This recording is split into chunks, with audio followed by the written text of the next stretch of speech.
The presence of Indian trade textiles in Indonesia is very well known. But the question we're going to be asking today is whether Indian weavers also cross the ocean to Indonesia. The area we're going to be focusing on is Sumatra, and in particular the Minangkabau region on the west coast. And we're going to be looking at this very distinctive loom, which is now used in only one place, the village of Balai Cacang. This loom has been published at least 3 times before, but its most important feature has been overlooked, I think, and that I'll come back to discussing in a few minutes. So as I mentioned, Indian religion, Indian artistic styles had a profound influence on Indonesian art and life. This is the great stupa at Borobudur, which I think most of you will be familiar with. And these are some of the reliefs on Borobudur, also with showing direct Indian influence. In the textile field, Indian trade textiles were very widely circulated in Indonesia, like this silk patola example made in Gujarat, and also cotton imitations of these cloths were circulated. And these cloths influenced Indonesian tastes and also the decorative layouts of Indonesian textiles. This is an example of a large silk cloth from the Palembang region of Sumatra, and its an entire decorative layout shows the influence of Indian forebears. You've got a definite frame around the cloth, use of lots of gold supplementary weft and weft ikat decoration in the center. And the weft ikat decoration itself reflects patola designs. This is another type of cloth, also from the same region. This is a man's hip wrapper from the Aceh region. It's warp ikat on silk, and Indonesia is very well known for warp ikat, but this is not a typical Indonesian decorative layout. So there are chevrons arranged between stripes, and what this calls to mind is not Indonesian cloths, but Indian imported mashru cloths like this one from the V&A collection, with similar arrangements of chevrons between stripes. We can also see the same influence in textiles made by Batak people from the Lake Toba area, again chevrons between stripes. So Indian styles have had a profound influence, particularly in Java and Sumatra. And some devices such as the spinning wheel and the cotton gin may also have come from India. But up to now there's been no suggestion of any direct importation of loom technology or weavers themselves crossing the ocean. There are several different kinds of looms in use in Sumatra, but the one that's usually associated with fine silk cloths is this one, called the Malay loom. And it's very similar to looms that are used on the Malaysian peninsula and in Cambodia. Other parts of Indonesia use body tension looms, which are somewhat simpler in construction. So this Malay loom can still be seen in use in the Minangkabau region. It's used by many different weavers, but in its original form, it's only used by a handful of households in the Minangkabau area. So these looms have a characteristic flat warp beam at the back of the loom, which the warp is wound around. And a similar warp beam is also used by weavers using body tension looms in Java and Sumatra. Compare that with the Balai Cacang loom. The warping arrangement, which you can see at the left, is completely different. Instead of a flat beam, the warp goes around a pair of rods which enclose a warp crossing at the back of the loom. Behind them there's a heavier tensioning bar, and then this is attached to an upright pole using cords. And this system is nothing like anything used on any other Indonesian loom. What it does resemble, however, is the warping system used on South Asian pit looms. This is the oldest type of loom on the Indian subcontinent. And I'm going to show you a few examples of these looms, beginning with this pit loom from the Hyderabad area. And you can see the warping arrangement at the back of the loom, but the photograph isn't very clear, so I'm going to show you a drawing now.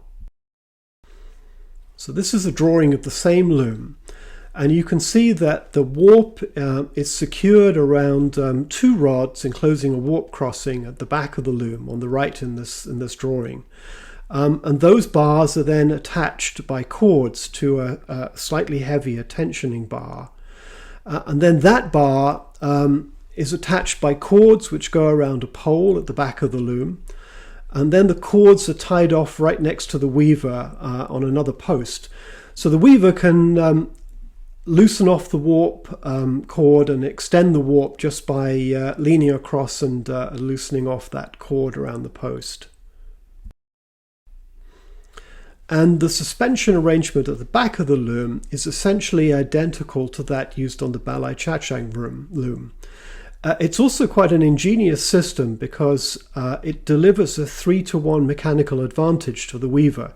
So when the weaver pulls, let's say, with 3 kilos force on that cord on the right, he gets 9 kilograms of force tensioning the warp.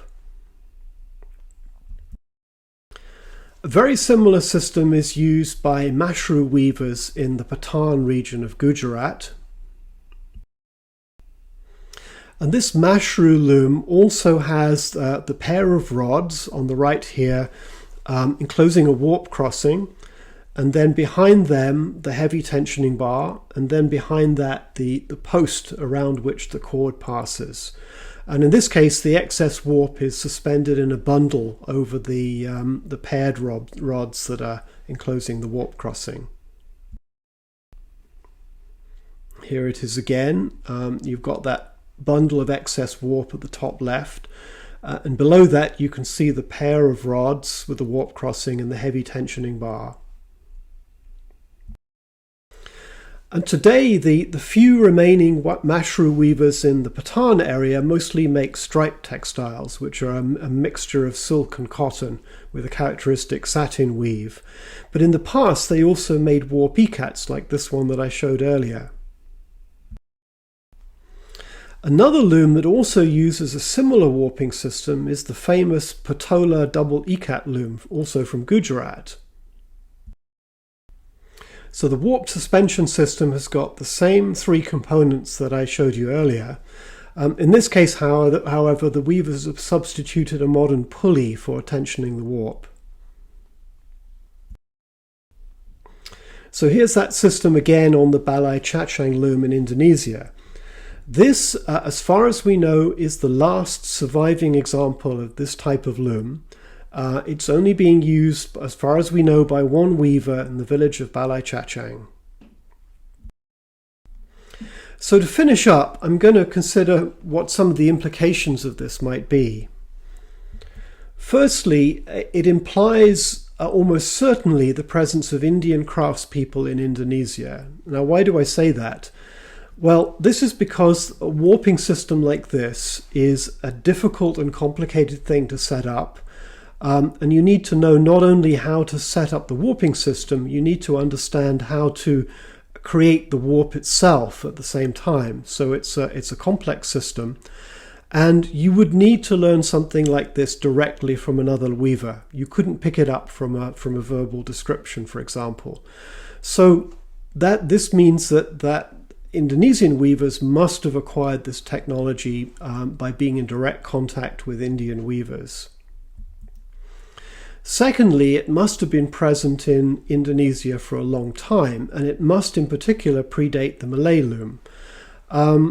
There would be no reason to adopt a system like this if you were already in possession of the Malay loom, because you would already have the technology needed to weave fine silk textiles. So we think this came across at a relatively early date, possibly at the same time that fine silk textiles with a balanced weave were woven for the first time, and perhaps at the same time that the reed was adopted and the use of silk warps. So what was the process which likely caused the adoption of this loom? We don't know for sure. Possibilities are that it might have been brought by traders or co-opted by an Indonesian court, for example. We favour the idea that it may have been co-option by a local court or aristocracy. This is because there are a number of precedents for long-distance technology transfer by imperial decree. Transferring a technology is a difficult thing. It tends not to happen spontaneously because craftspeople, all other things being equal, tend to carry on working close to their homes.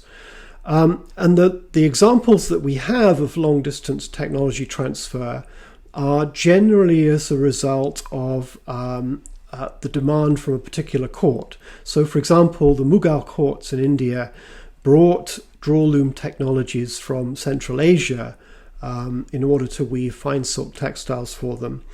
And there are also numerous examples of the co-option of rural weavers by imperial courts in China, who particularly were fond of bringing weavers from southwest China who had special skills in weaving pattern textiles to the courts in the north. So we think it's most likely the result of imperial command. That is all I have. I hope you've enjoyed this presentation. We'd like to thank Ibu Jumatul Khaira in Balai Cacang for sharing her loom and the weaving process. And if you'd like to read more about this, there's a paper that we've published which is shown at the bottom of the screen there. Thanks for listening.